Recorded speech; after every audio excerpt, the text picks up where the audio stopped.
overscheduling a risk factor.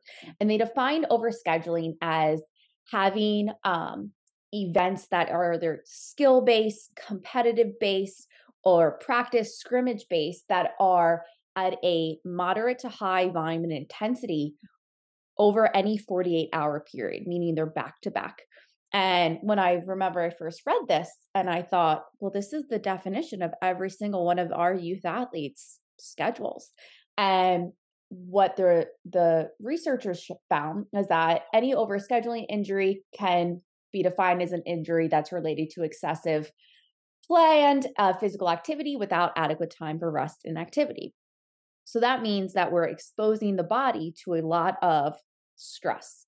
And stress is something that is physiological, meaning it is exposing the body to load that creates breakdown. And that's really important. We need our bodies to break down because that's how they're taught it needs to build up and be better. But the issue comes around is if we continuously give our athletes stress, we have all of these micro injuries that are occurring. And without enough time for recovery in between those bouts of stress, those micro injuries are never able to actually heal and improve. Now, with that said, the important caveat of strength training is that when programmed correctly, strength training is directed, meaning each time stress is applied to the body, it's done in a progressively overloaded manner. So the body knows not only does it has to recover, but it has to be ready for something even bigger to come. So we're getting better. That means your athlete is building a resilience. But when we think of sport is not progressively overloaded.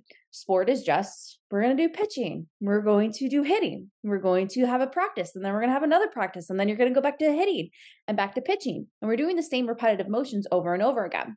So we have breakdown. Hopefully we have recovery, and then athletes returning to baseline. But she's not super compensating. She's not adapting. She's not getting stronger.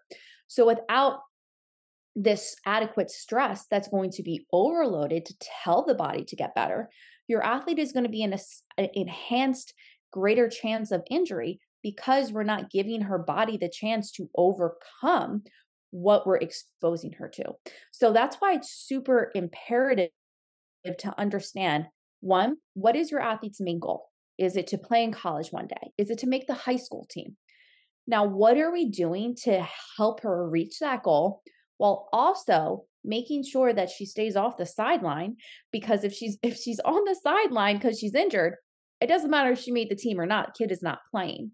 And that's where health and longevity come in.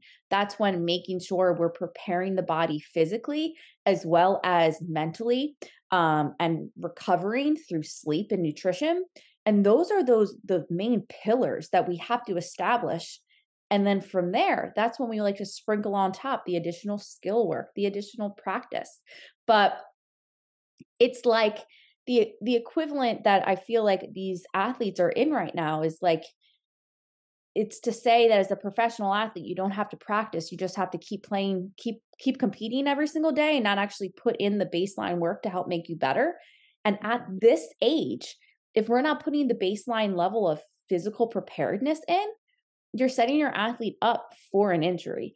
It's just science. There's nothing that we can deny here. The body is breaking down, and without enough recovery time, and without a different type of stressor, such as resistance training, the body never knows it needs to get better and needs to improve its strength tolerance to handle these high loads that are continue to occur. And instead, your athlete is just running around in circles, and she's never going to get better. And instead, she's just getting extremely tired and fatigued.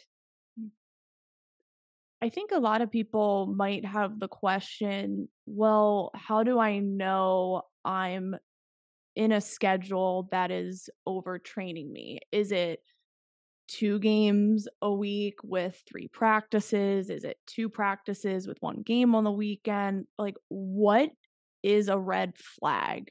And just kind of like a sample schedule we can look at. I love that because what we're going to give as a recommendation is for the average, because from a scientific standpoint, there's something called like the minimum effective dose and the maximum effective dose. So the minimum effective dose is the minimum amount of sport that we need to actually do to enhance our skill set. And that maximum effective dose is going to be the most amount of sport that we can do right before that immediate breakdown is going to occur. And we